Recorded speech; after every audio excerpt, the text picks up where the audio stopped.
Good morning, all of you. Yes, can you hear me properly? Yes, sir.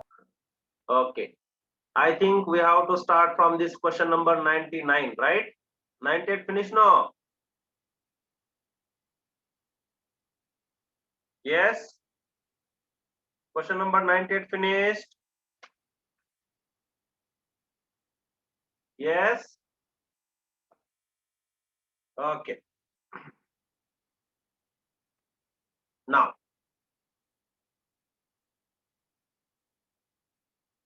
see here.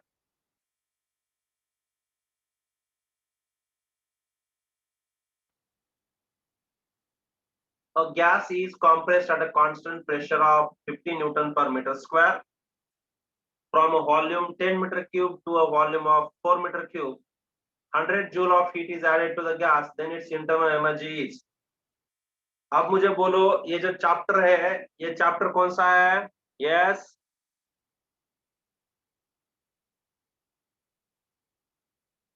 Chapter is thermodynamics, है ना?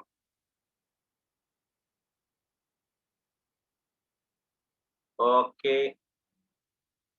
अगर आप internal energy और ये देखोगे तो इसका जो टॉपिक है, topic that is first law of thermodynamics, या तो आप कंसेप्ट बोल सकते हो, है ना? Which concept this is? First law of thermodynamics.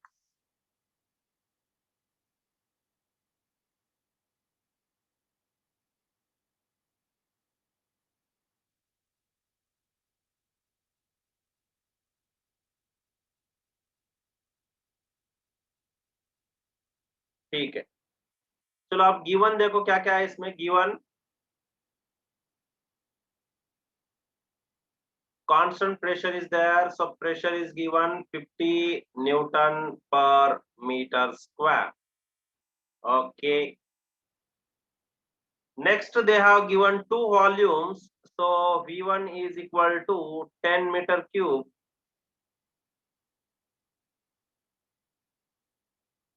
and V2 is equal to 4 meter cube, है ना?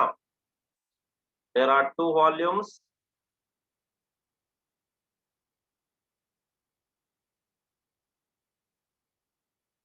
and heat is also given.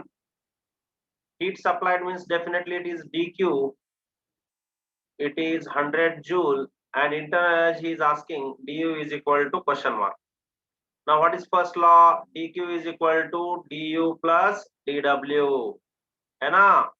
और ये dw आपको मालूम है क्या होता है? dw is equal to dq is equal to du plus dw means p into dv. dv means what? Change in volume, है ना? dv means what? Change in volume. तो आपको क्या चाहिए? dq, अब मैं ऐसे लिख दूं, dq is equal to du plus p into pf minus pi. Now I want du, तो du क्या होगा बोलो? du is equal to dq minus p into pf minus pi. Substitute all the values.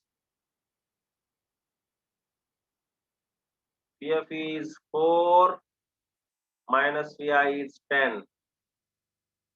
100 minus 50, ये कितना होगा? minus 6. So this is minus plus minus, minus minus plus.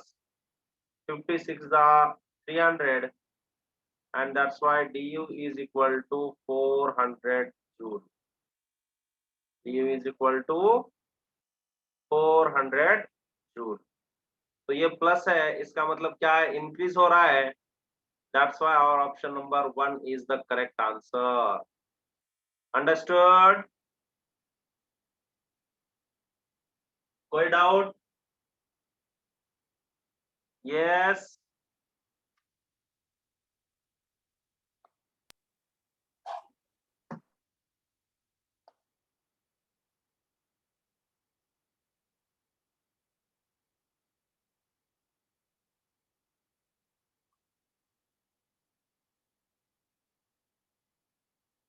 Yes, हो गया screenshot? Yes, screenshot ले लिया? Yes, sir. ओके, क्लियर कर दूं? Right, आगे बढ़ते हैं। Next question.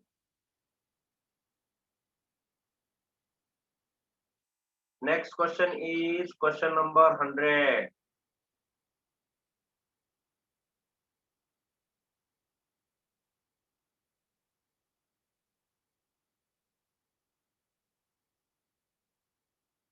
You can read the question, what he is asking.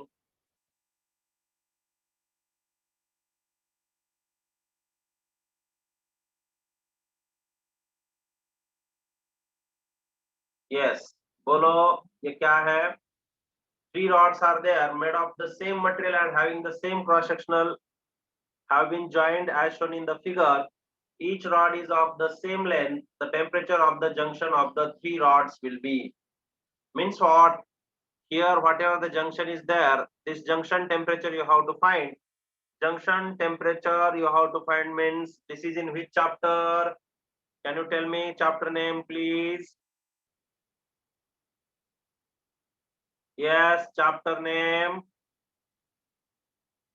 Thermal properties, sir. Yes, thermal properties of matter.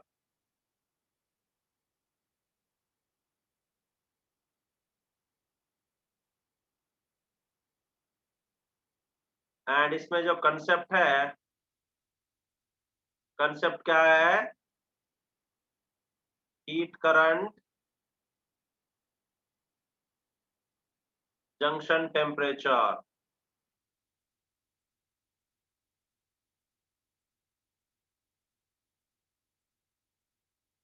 Heat current और जंक्शन टेम्परेचर, ये है आपका टॉपिक, है ना, और concept.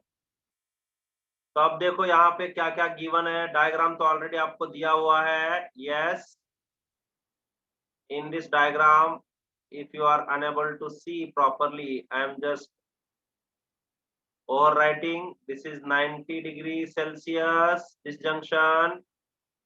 This is 0 degrees Celsius, है ना, and like this you are having.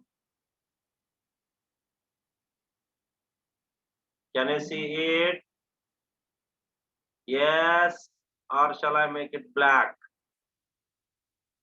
Which one is good? I think black is more visible than red. Okay.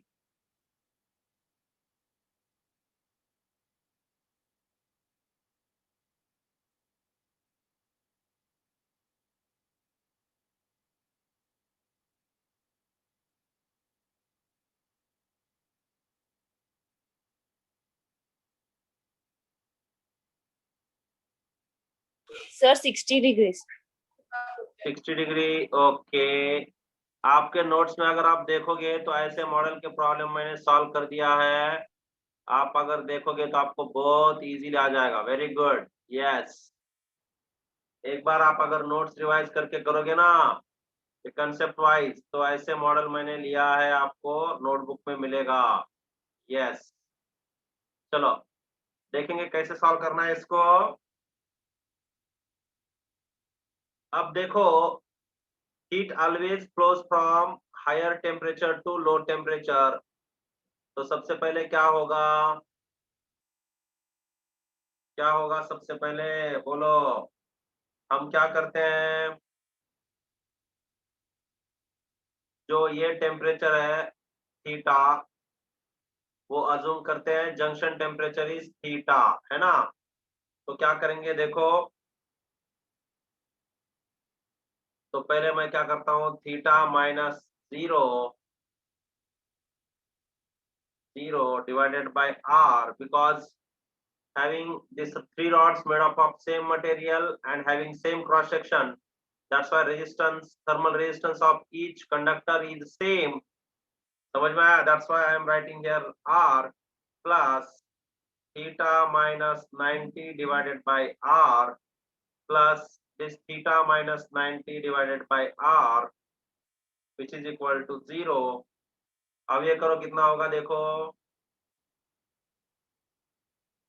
This is theta by r plus how much this is 2 into theta minus 90 divided by r which is equal to 0. अब ये हो जाएगा next step theta by r is equal to minus of 2 into theta minus 90 divided by r. This r and this r will get cancelled. तो क्या आएगा this is theta which is equal to minus 2 theta.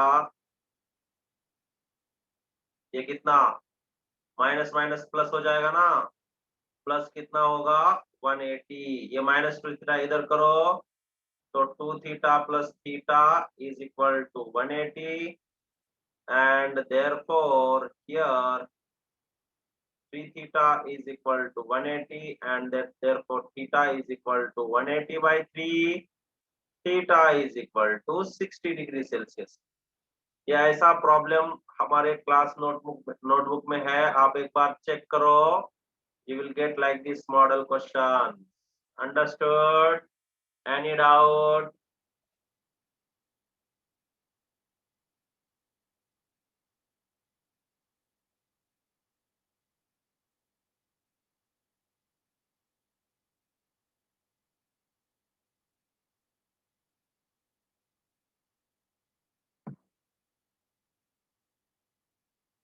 हो गया?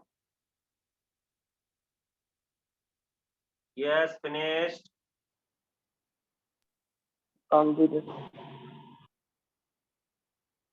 Screenshot हो गया?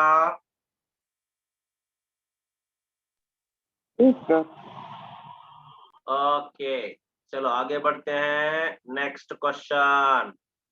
Question number 101. Question number क्या है 101. अब बोलो पहले ये चैप्टर कौन सा है? विच chapter is this? Waves. Sir, waves. Waves. Waves. Waves. Waves. Okay.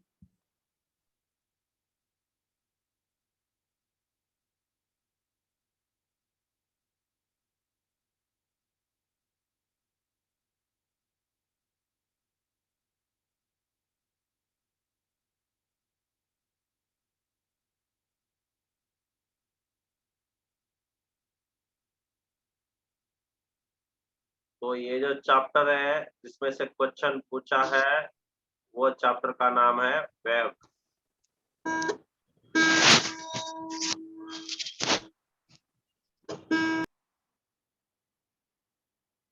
क्या है उस चैप्टर का नाम? Waves. And 24 twinning forks are arranged such that each fork produces 4 beats per second with next one. If the frequency of the last fork is octave of the first, the frequency of 16 fork is. तो इसका जो concept है वो concept कौन सा है बोलो? Concept क्या है? बीट्स है ना. कंसेप्ट क्या है? Beats. Beats and this is of tuning fork. Understood? Tuning fork model. तो आपको ट्यूनिंग फोर्क के सारे कंसेप्ट पढ़ना है. So see now there are how many tuning forks are there? Listen carefully. How many tuning forks? There are 64 tuning forks. So I am writing like that. There are 64 tuning forks. Okay, understood. Tuning forks तो मालूम है ना आपको, है ना? ये वाले ऐसे वाले ट्यूनिंग फोक्स आप वेव्स के चैप्टर में देखो. आपके पास नोट्स है. वेव्स के चैप्टर में आपको ट्यूनिंग फोक्स ऑक्टेव क्या होता है वो सब मैंने दिया हुआ है नोट्स में, देखो. राइट. नेक्स्ट उसके बाद क्या होगा? प्रोड्यूसेस 4 बीट्स है ना. produces 4 beats, and beats per second with the next one. If the frequency of the last 4 keys octave of the first one, then the frequency of 16 4 keys, like that he is asking. Now what I will do, we will consider now, let x be the frequency of first tuning fork. Let x be the frequency of first tuning fork. Okay. Then last tuning fork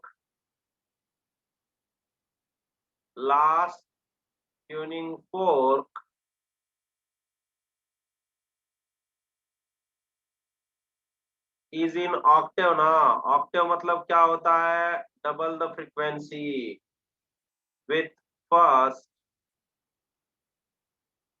Therefore,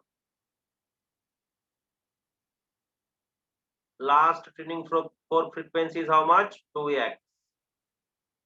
And therefore, last tuning fork is in octave with first. Therefore, that is 2x. Now, first one is x plus.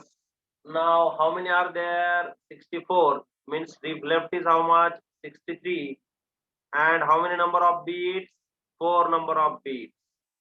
Should be equal to this 2x, right? तो क्या होगा? अब देखो, x का value तो आएगा इससे, है ना? तो कैसे करेंगे? x प्लस ये 64 है टोटल, है ना? तो ये तो पहला गया, बचे 63, और हर एक का जो सेकंड ट्यूनिंग फोर्क से जो बीट्स फॉर्म करता है वो कितना है? 4.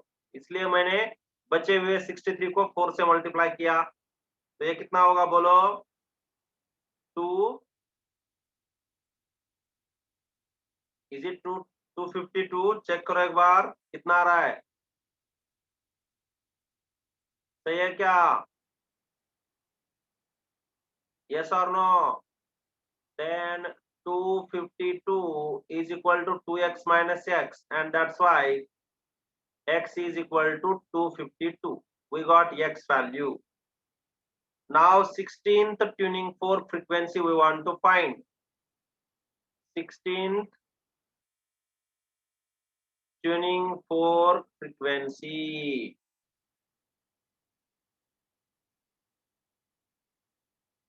Let us suppose this is y. Y is equal to x plus 15 into 4. सही है ना? क्योंकि टोटल तो 16 है, मतलब x तो गया, उसके बाद 15 into 4, तो कितना होगा? 16 ट्यूनिंग 4 का फ्रीक्वेंसी आ जाएगा. तो अब यहाँ पे y हमें फाइंड आउट करना है. y is equal to x is 252 प्लस 15 4 जा हाउ मच? 60. yes, 15 4 जा 60. okay, so y is equal to how much we got? बोलो बोलो, ऐड करो. 312 hertz. Okay, this is what wave topic. Concept is beats, है ना? ध्यान से पढ़ो, इसको हाईलाइट करके रखो.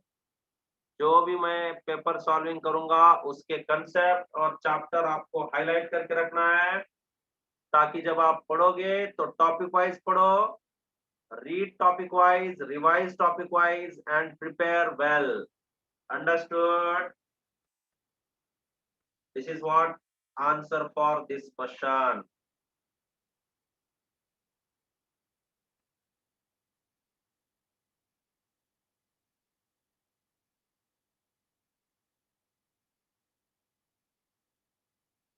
Understood? Clear है?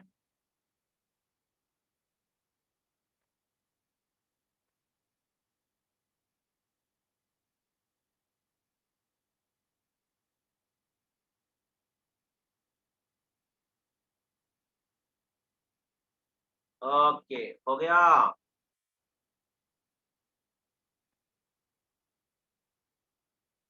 We will see that. Notification will come now. That time we will see. Don't worry about it now. For board exams, wait. Okay. So let's move ahead. Clear कर दूं? Okay.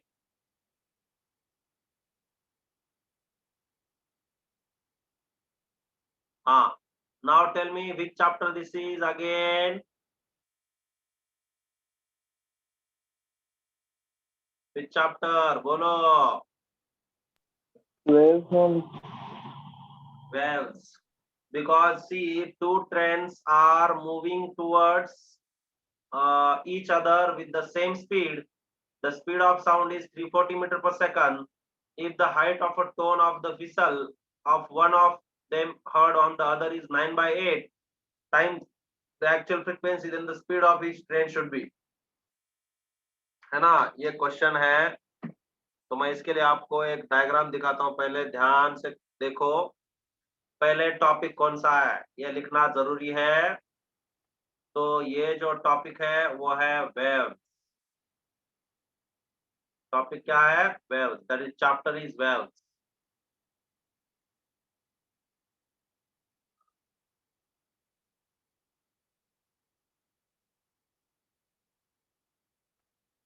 Chapter waves. और उसके बाद जो concept है वो कौन सा होगा? कंसेप्ट क्या होगा बोलो? क्या है कंसेप्ट? Doppler effect. इसके जो एप्लीकेशंस है उसके ऊपर क्वेश्चन है ये। Chapter is waves, concept is Doppler effect. अब सबसे पहले how many trains we are having? We are having 2 trains. You can see in the diagram.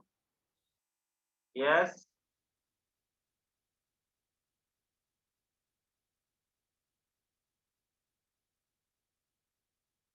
and these 2 trains are moving towards one another. ठीक है, ये जो trains है ये एक दूसरे की तरफ जा रही है।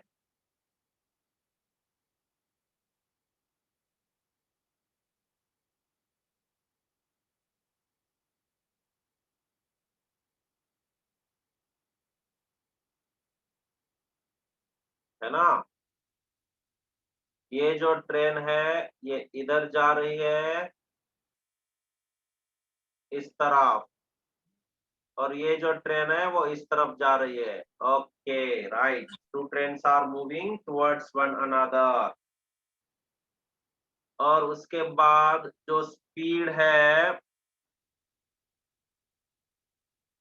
वेलोसिटी ऑफ साउंड, वो दिया है 340 मीटर पर सेकंड। है ना, तो v इज गिवन। उसके बाद और क्या दिया है देखो एक बार। New by new not times, है ना। तो आपको न्यू फ्रीक्वेंसी दिया है और ये जो एक्चुअल फ्रीक्वेंसी है इसका रेशियो भी दिया है, वो है 9.9/8। अब जब दोनों, then the speed of each train should be, जब दोनों मूविंग में है तो अपने पास फॉर्मूला क्या है बोलो? Nu is equal to nu naught into p plus ps divided by p minus ps। अब सब्स्टिट्यूट करो and tell me the answer.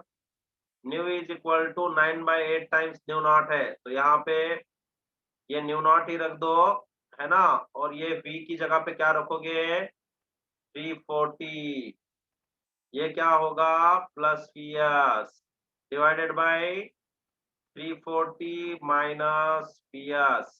अब ये जो न्यू है, can I write from this formula nu is equal to 9/8 times nu naught? Yes.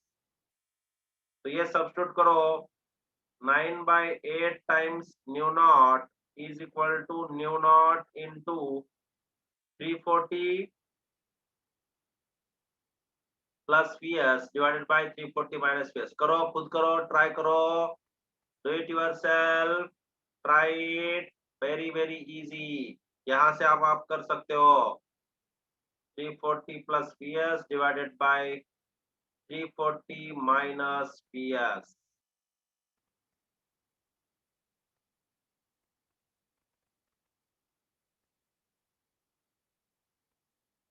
ये new not और ये new not cancel कर दो और अब क्रॉस मल्टीप्लिकेशन करके करो. Yes, do it yourself. 9 into 340 minus PS is equal to 8 into 340 plus PS. ये सॉल्व करो. योर आंसर इज 20 मीटर पर सेकंड. ये सॉल्व करके देखो अभी क्या भी. Do it yourself fast.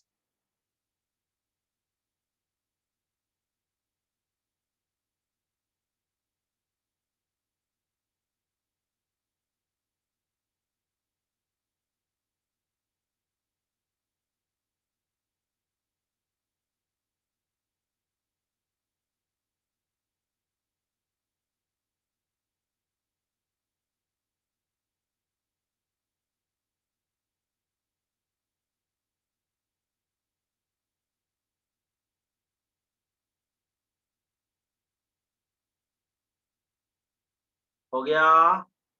Okay, let's move ahead. Clear कर दो.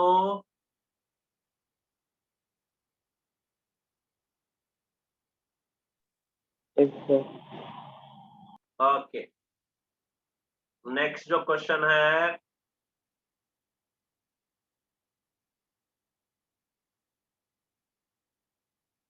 103.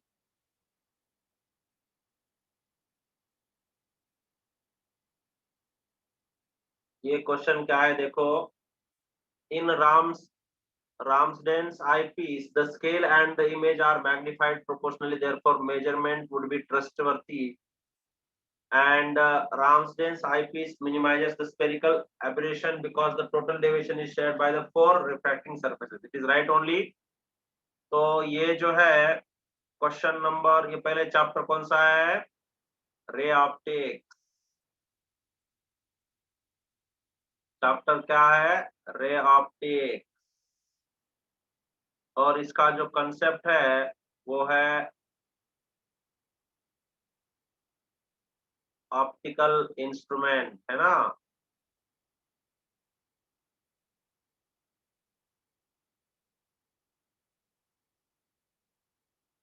ये ऑप्टिकल इंस्ट्रूमेंट पे बहुत बार क्वेश्चन आता है. ऑप्टिकल इंस्ट्रूमेंट तो बोथ ARB एंड ये जो है ये थ्योरेटिकल क्वेश्चन है ना. This is theoretical question. आप इसको एक बार पढ़ लो. रामसडेन्स आईपीस. ओके, राइट, जल्दी करो.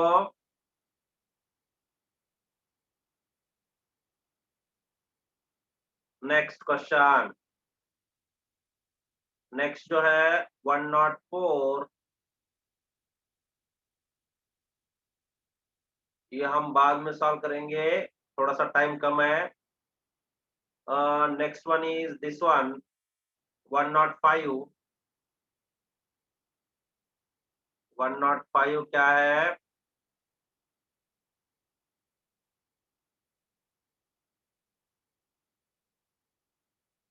Dichroism is the property where unequal absorption of ordinary and extraordinary rays takes place, equal absorption of ordinary and extraordinary rays takes place, and plane of polarization rotates, or none of the above, है ना. Unequal. तो अगर आप ये डाइक्रोइज्म देखो, ये एक scientifical name बोलेंगे इसको या तो कोई फ्रेज बोलेंगे, है ना. डाइक्रोइज्म ये भी कैसा है? थ्योरेटिकल कंसेप्ट है. तो ये कहाँ से आया है? रे ऑप्टिक्स से ही आया है. फिर से चैप्टर क्या है? Ray optics. और दूसरा जो है कंसेप्ट ये भी थ्योरेटिकल है ना. Theoretical question. Okay, let's move ahead. Next one 106.